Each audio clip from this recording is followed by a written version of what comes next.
السلام عليكم، مرحبا بكم حبيباتي في قناة ام بشرى الطبخ والمغامرات. كما راكم تشوفوا اليوم رانا دايرين واحد الوصفه بنينه بالبزاف اللي هي خبز الجلجلانيه. هذه بطريقتي الخاصه، خبز شبابل بزاف خفيف، يعني نوعه شويه بالطعم الجرجلان. اللي حب الوصفه يبقى معنا الى اخر الفيديو باش يشوف طريقه التحضير.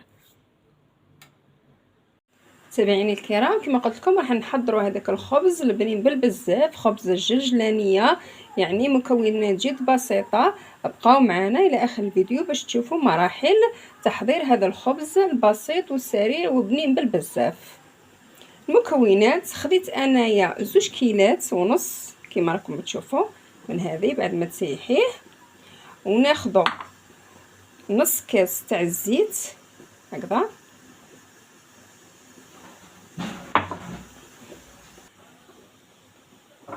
2 معالق صغار ولا مغرفه كبيره نتاع السكر هكذا، مغرفه مليحه نتاع الملح كما راكم تشوفوا.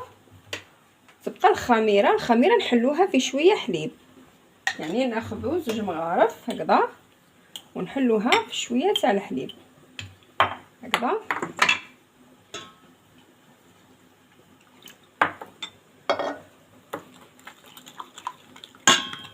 نحلوها مليح هكذا ونخلوها بجيه. دركا نروحو نحركو هذوك المكونات،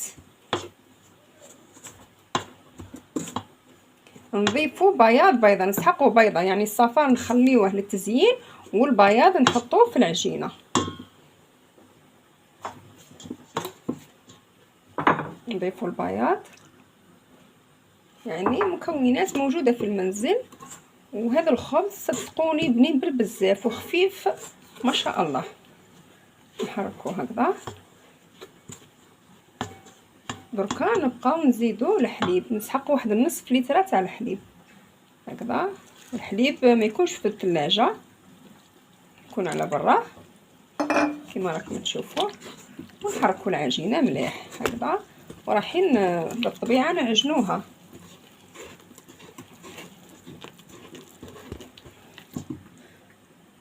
تحاولي تعجنيها بيدك هكذا، تخلطيها مليح هكذا حتى تولي عجينه متماسكه.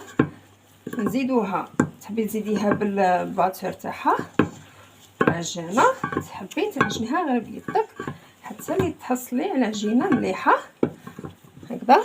وكان نزيدها بالعجانه باش تخرج لي مليح، ونوريكم كيفاش تكون القوام نتاعها. كما راك تشوفي تحسوا على القوام هذا، انا راح نزيد ندلكها بيديا هكذا باش تخرج لي مليحه هكذا. دلكيها بيان، حاولي ديري شويه زيت في يدك باش ما تبقاش تلصق لك هكذا. يعني شوفي كيفاش تولي، يعني تعجنيها مليح تدلكيها كما نقولوا. دركا راح ندير لها شويه تاع الزيت هكذا ونلمها مليح، يعني تولي ما شاء الله طريه في يدك هكذا. دوكا نغطيوها ببلاستيك سيلوفان ونخليوها ترتاح لمده نصف ساعه، ونرجعوا لها ونشوفوا كيفاش رايحين نكملوا التحضير. بقاو معنا الى اخر الفيديو باش تشوفوا الطريقه الصحيحه. متابعيني الكرام، بعد ما خليناها ارتاحت كما قلت لكم نصف ساعه، هاينا العجينه تاعنا مرتاحه. دوكا واش راح نديرو؟ راح نضيفوا لها شويه تاع الجرجلان هكذا، نحاولوا ندخلو في العجينه من جديد هكذا، وعجنيها من جديد هكذا بالبيان. ندخلو هذيك الجرجلان مليح في العجينه.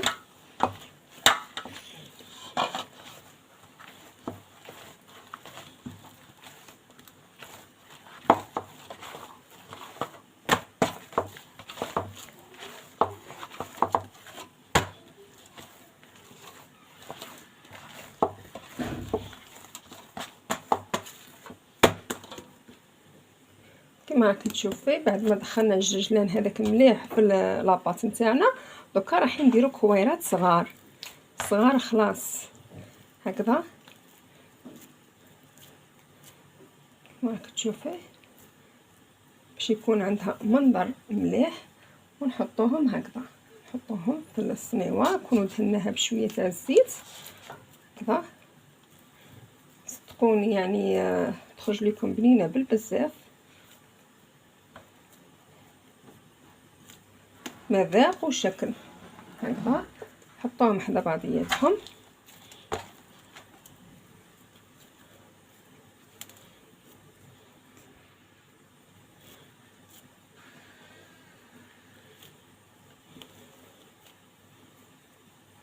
ديريهم بنفس الحجم.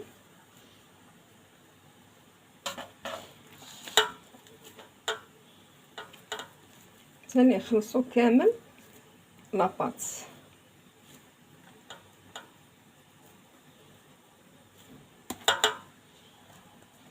هكذا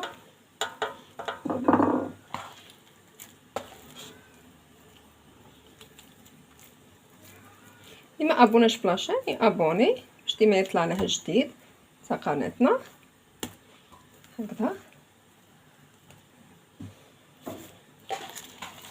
ديما نجيب لكم وصفات جديده وسريعه وبنينه، يعني ما تندميش كي تحضريها. ديما الانسان يبتكر حاجه جديده حتى نخلصوا كامل لاباط نتاعنا. هاي هنا لاباط نتاعنا جاتنا قد يعني الكميه اللي حطيتها وعجنتها ها واش خرجت لي على حسب المول. وتقطعيها كما قلت لكم دويرات صغيرين وتستفيهم هكذا، تجيك 4 في 4 16 حبه تخرج لك هكذا. دركا واش راح نديرو؟ راح نزيدو شويه تاع حليب على داك الصفر اللي خليناه تاع البيضه، وندهنو بها هذا الخبز يعني باش يعطيه اللون الذهبي. صدقوني خبز بنين بالبزاف. هكذا فوتوا على كامل العجينه تاعنا الخبيزات هذوما.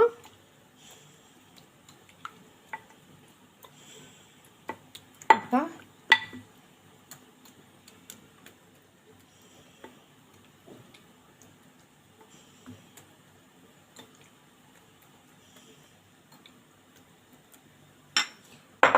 دركا نعاودو ندريو شويه تاع الجرجلان هكذا في كل حبه، يعني كشغل نكثروا في الوسط هكذا.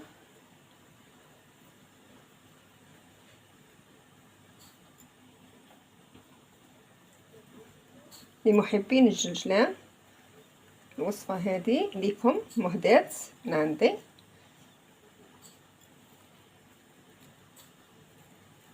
كما راكم تشوفوا دركا راح نخليها ترتاح نصف ساعه واحده اخرى ونطيبها في الفرن على درجه حراره 180 درجه وعيننا ميزاننا حتى اللي طيب. وبقاو معنا لاخر الفيديو باش نوريها لكم حاضره. متابعيني الكرام كما راكم تشوفوا رانا خرجنا الخبز نتاعنا من الفرن راهو سخون، الريحه تاعو تشهي ما شاء الله.